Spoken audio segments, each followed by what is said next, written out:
دوستان و بینندگان بینهایت عزیز و گرامی ما، به احتمال زیاد اکثریت شما خبر دارید که روز گذشته شماره کاربران دائمی آزادی ویدیو کانال مخصوصی رادیو آزادی در یوتیوب از 1,000,000 نفر گذشت و در طول 2 روز آخر ما از اکثریت شما تبریکات میگیریم، چی در نوار و چی در پیامک.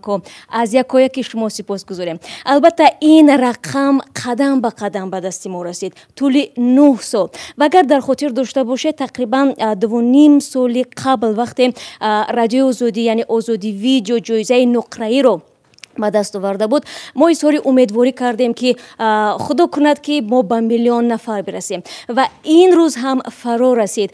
البته 1,000,000 نفر این رقمی ساده نیست. 1,000,000 نفر رو فریب کرده نمی شود و ما در نوبت خود تشکر میگوییم که شما به ما بینندگان عزیز باوری دارید، اعتماد دارید و ما با جمع همکارانمون تلاش میکنیم که به این باوری شما سزاوار باشیم. بله حتما و سپاس میگذاریم، هزار رحمت میگوییم که به صفحه بیننده ما پیوستید. طوری میبینید بیشتر کرسی ها و نشستگاه و کارگاه های ما اینجا خالی هستند. اکثریت کارمندان ما دورکار یا که فاصله کار هستند، از خانه کار میکنند و اما در این لحظه اگر ما را میبینند حالا سلام میگوییم، کارشان خیلی خوب است، تشکر میکنیم. فرق ندارد که در اینجا یا در خانه.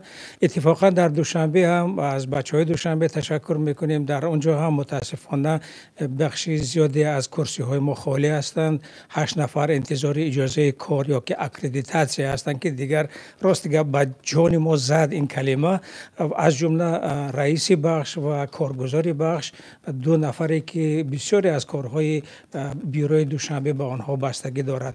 اما دلسرد نمیشویم به خاطر که ما شما رو داریم، به خاطر شما ما صبح زود میخیزیم اینجا میآییم، با خاطر شما کار میکنیم، چه در اینجا چه در دوشنبه و بازم سپاس که به صفحه بیننده های ما پیوستید. امیدواریم که این جمع را که از ضرورت به خبر درباره وطن عزیز، درباره حیات، اطراف زندگی، آنچه که میگذرد جمع کرده است، خداوند این جمع را هرگز پریشان نکند بلکه بازم بیشتر و بیشتر جمع کند و وقت برای برنامه نوبتی خیلی کم میماند. شعلا جان و بچهای دیگر خیلی کار میکنن، با سخن به خودشون.